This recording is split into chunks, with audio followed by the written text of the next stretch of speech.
Welcome back, guys, to another episode of Highly Conflicted. This week, the Trump advisors are looking at an old playbook to cut through in battleground states. But the Trump ground game in those battleground states, which will be super important in such a close election, is still suffering with issues with less than 7 weeks until November. Plus, what's going on with the far-right extremist Laura Loomer and why she is still traveling with Trump. Be sure to follow us on YouTube and Spotify and click here to subscribe. So in Pennsylvania this week, a must-win state for both Donald Trump and Kamala Harris, and the state that could ultimately decide the outcome of the presidential election, residents have been bombarded with political ads for many, many months. And it's not uncommon there for negative ad to follow a negative ad from one side, buffeting to another side. And at this point in the cycle, it's not clear that any of the political messaging will cut through. People tend to start tuning out whenever a political ad comes on the TV. You know, they kind of want to watch other things. They're looking at their phone. And it's not even as though those ads are particularly interesting in the first place to begin with. It's not like Cars for Kids. At least Cars for Kids has a good tune. But, you know, the campaigns have no choice. They have to keep up this death spiral, because the moment one side pulls back on ads, it leaves the other side with an opening to just stream out with all of their political messaging. And that defeats effectively the whole purpose of running TV ads in the first place. And so the question is, what do you do instead? And the Trump campaign thinks it has an answer with 50 days to go. The Trump campaign has had the same conundrum as everyone else, and it's not clear what can really be done in such a close race when Harris is up a couple of points in the polls and generally within the margin of error. And what they have settled on is to go back to a strategy they first tried with a lot of vigor in the 2020 cycle, and that's their local news strategy. The aim is basically to get Trump surrogates and other big name-branded Republicans on the air on specifically local evening news. They're tapping people from Trump's orbit, like Laura Trump, like Caroline Leavitt. And they're also tapping these local elected officials from the state Republican Party and kind of members of Congress from that state. And you can see this at play on the trail, increasingly at Trump's campaign stops. Some of the prime TV positions in front of Trump when he does a press conference or a rally are actually reserved for the local news networks. When Trump stopped in California, he fielded a question from a local Spectrum reporter who was positioned in his direct line of sight, so Trump would have easy access and would remember who he was supposed to call on. As the thinking goes, the real undecided voters don't watch MSNBC or CNN or even Fox. They don't watch national newscasts on ABC or CBS or NBC. They watch local news. And in many of these local media markets, the viewer loyalty is extremely high. They're watching for a number of reasons. They want to watch the weather. They want genuinely local news. They want to know what crime is going on, what the latest drug bust was, or what their local sports team was doing. But the key is that they do watch, and the audience retention levels and the engagement levels are unusually high. And so when local news does an election segment, the Trump campaign is trying to put on as a guest a Trump or MAGA world celebrity. And they think that is the thing that will help them cut through the noise. If they're not watching the political ads, but they are watching local news, what they are getting in effect is a Trump surrogate preaching to them, hopefully with softball questions, at a time when everyone in that market is watching. Now, this strategy is not particularly revolutionary, nor is it new. It's been going on for a few months already this cycle, and the Trump campaign, as we've said, even tried it in 2020. It didn't quite work out in 2020 for a number of different reasons, including that surrogates kept getting asked why Trump was holding these massive in-person rallies during COVID, which focused a spotlight on a losing issue they didn't want to deal with. And there was a lot of follow-up and there was a lot of blowback to that, and the Trump campaign ultimately decided the local news strategy was not working for them how they wanted it to. But I think the move to double down on local at this point in the cycle underscores their predicament. They're struggling away, frankly anyway, to move that needle. You know, Harris has been ahead in all of the battleground states in these key swing state polls. On Friday, CNN had a look at all of the polls, Harris was ahead in all of them. +4, +2, +1. Trump was tied in only 2 of the polls. And that is the situation that the Trump campaign is trying to hit against. And they're having a really hard time. The one thing, aside from local news, and we'll see whether or not this works, that they're looking at is the ground game. And I think my focus on the ground game in particular is becoming more intense because of the outsized import it could have in the 2024 election, particularly because it's so close. When political ads aren't cutting through, when the local news strategy may or may not work, the one thing that we have seen election after election is that the ground game can make a lot of difference. In super close races, as we've discussed in the previous episode, turnout matters.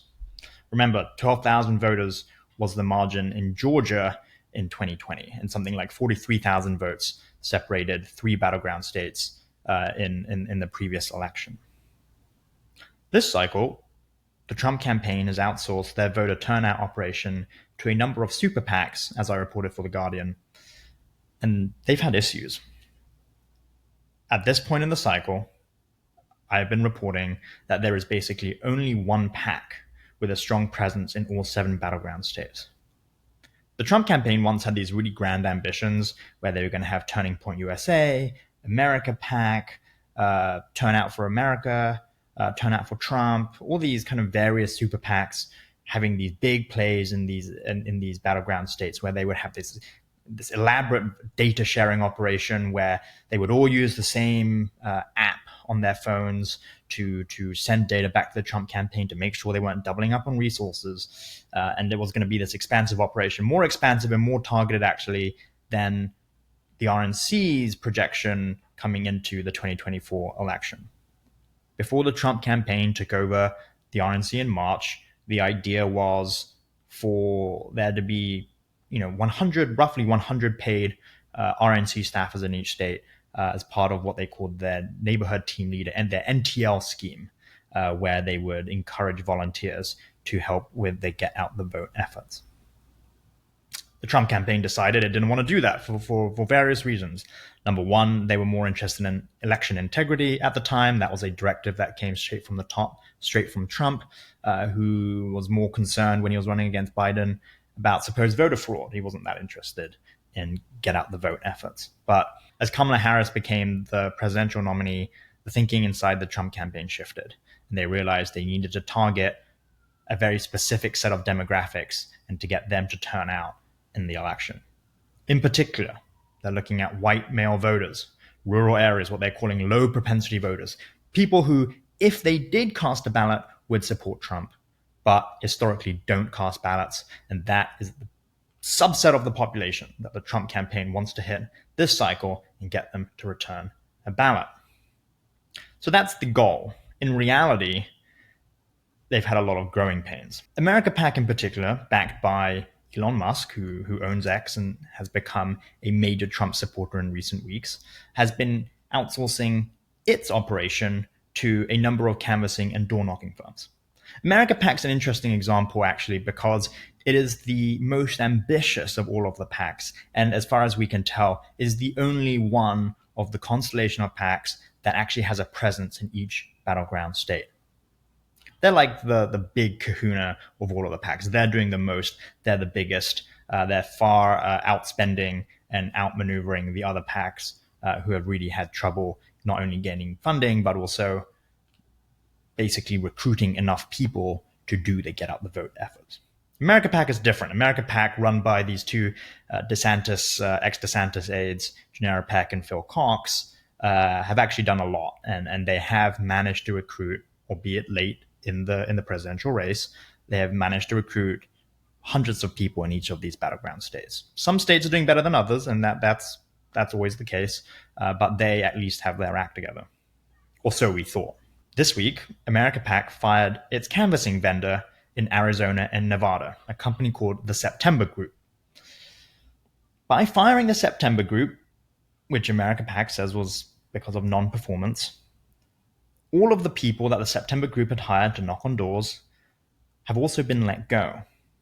That means, for several days, and until a replacement is found, the Trump campaign's biggest and most ambitious voter turnout partner has hit 0 doors. And with every passing day, the rank and file door knockers that are taking other jobs, canvassing for other campaigns, for congressional campaigns, for gubernatorial campaigns, at a time when the talent pool of good door knockers is at an all-time low. Because, think about it. All the good guys have already been hired months ago. All of the remaining guys who have been doing this job already for maybe a few weeks, a few months, are now going to other races. They're not going to be turning out for the Trump campaign. And then so you're basically looking for people who have never done this before, the people who are willing to rent a car and drive hundreds of miles over the course of the next 2 months, maybe even thousands of miles, knocking on doors, canvassing, filling out forms, logging all of their responses in a little app on their phone and sending it back to HQ. And you're doing it, especially in Arizona and Nevada, in the blazing summer heat. That's not an easy job to fill. In essence, the Trump campaign's presence on the ground in Arizona and Nevada is at risk of becoming smaller in the final stretch of the election, not bigger, which was what the plan originally was. This is going to cause a big problem for them if they can't get this rectified. The Trump campaign itself has not invested any of its own resources into its field operation. We reported a couple of weeks ago that the Trump campaign has, quote, more than 50 people, more than 50 paid staffers from the campaign proper, for instance, in Pennsylvania. That's far shy of even the RNC's projections. They were wanting, 90 people in Pennsylvania this election. And it falls far shy, again, of the Harris campaign, which we reported had 375 paid staffers in the state of Pennsylvania alone. They're getting outmaneuvered at every level. And if the Trump campaign via America PAC can't get its act together in Arizona and Nevada, which are two must-win states for the Trump campaign if they lose, for instance, Pennsylvania, if they want to win the election, that's an issue. Far-right conspiracy theorist Laura Loomer was back in the news for all of the wrong reasons after the presidential debate hosted by ABC when she traveled with Trump and the Trump campaign for the 9/11 anniversary in New York, although she's one of these people who has claimed that 9/11 was an inside job. There's been a lot of speculation about why Laura Loomer traveled with Trump and why she's even around in the first place. And I'm going to answer some of those questions for you. The backstory with Laura was she was first introduced to the Trump campaign about a year and a half ago by an operative close to Steve Bannon. At the time, Laura Loomer was getting sucked into doing Oppo research work for people like Kanye West. She was really on the fringes, even by Trump world standards. And what she really wanted to do was to do formal Oppo work for the Trump campaign. But she didn't really know anyone inside Trump's orbit. And so as a favor, this Bannon operative basically set her up with Chris LaSavita, the co-campaign chief, and Jason Miller, who is one of the senior advisors on the Trump campaign this time around. The issue that Laura Loomer has is she does sometimes good op-ed work, but she has a big mouth and she can't resist throwing bombs and attacking anyone who comes at her. And so by the time she got round to getting an interview with, or effectively an interview with Susie Wiles and Trump to formally have a role on the campaign, the chances of her landing an actual job were very, very small. Susie Wiles, the co-campaign chief with Chris, effectively blocked the move, according to our reporting in the New York Times. And Laura was basically left to do independent work. She's not getting paid by the Trump campaign. She's not formally part of the campaign. But the principal function of her to do Oppo research against Trump's rivals has continued. And despite being too incendiary and too controversial, even for the Trump campaign, she has remained a constant presence in MAGA world because she is more hungry and more determined to do her job in many respects than I think the paid consultants and the people paid on the Trump campaign. And Trump loves that. Trump likes her not only because she's loyal, but because she will be an attack dog against anyone and everything whenever he needs her to be. And that's the principal relationship here. We always talk about how Trump loves loyalty more than anything else, and he doesn't always reward it. But with Laura, he has. And the way it's been described to me is the reason why Trump allows Laura to travel with him, the reason why Trump allows Laura to interface with him is because he likes her tenacity, as someone close to Trump said, and he likes the fact that she will fight for him. The traveling to the debate and the New York episode, I'm told, was more a gesture from Trump that Trump personally authorized, but a gesture to say thank you. It's almost as though the situation is, look, Laura, you're not being paid.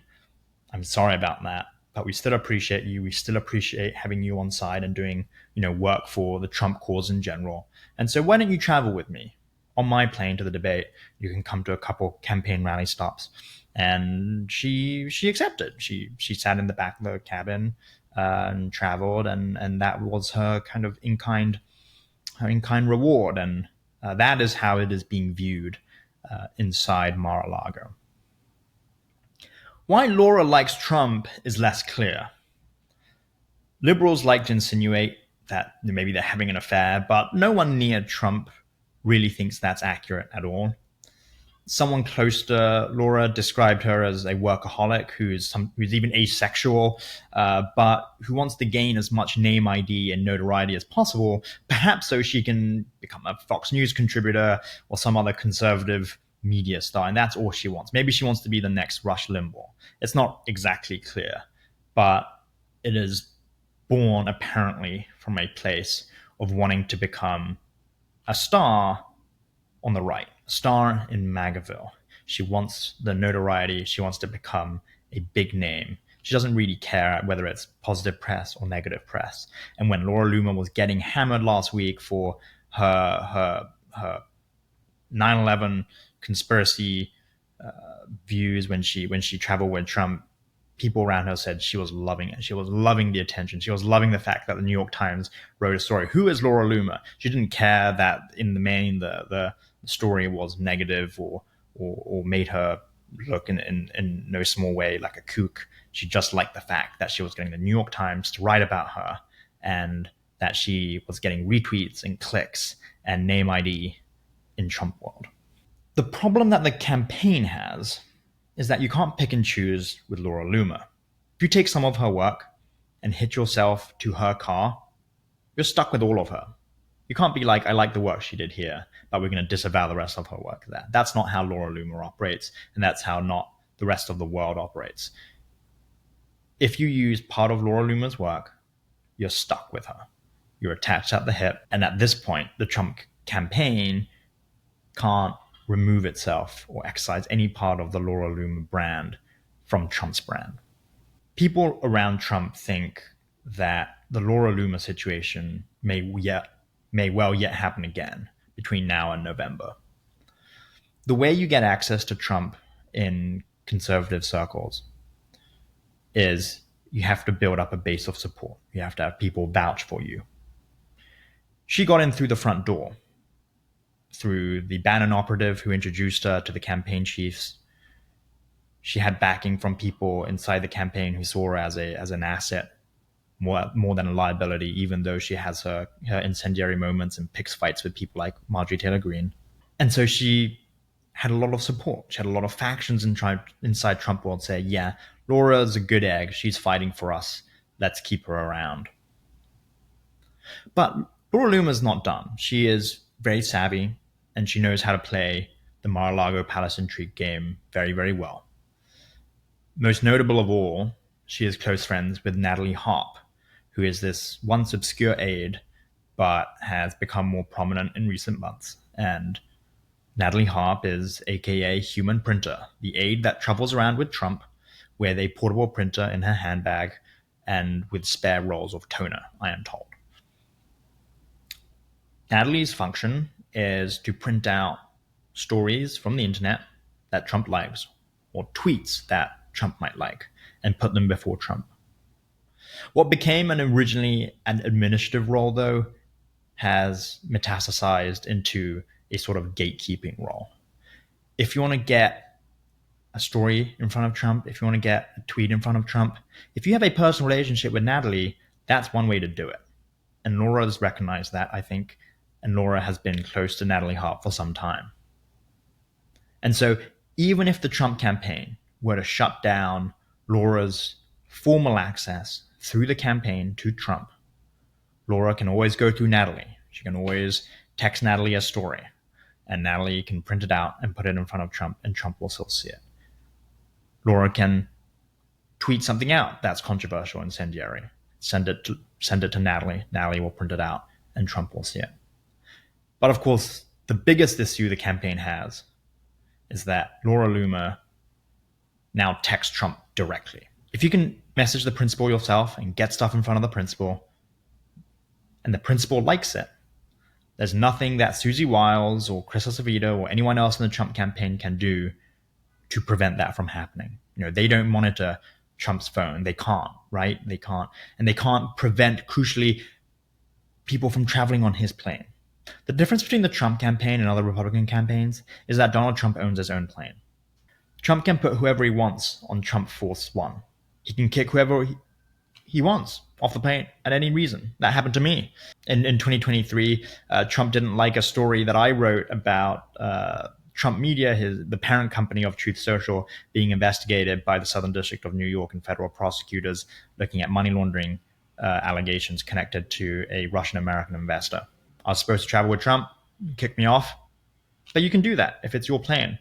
And so Susie Wiles and Chris Acevedo, even if they want to kick Laura off, they cannot. It's their principal's plane. It's their principal's decision as to who he lets on. And so long as Laura Loomer continues to have direct access to Trump, formally, informally, and through her own text messages, Laura Loomer will remain a presence in Trump world.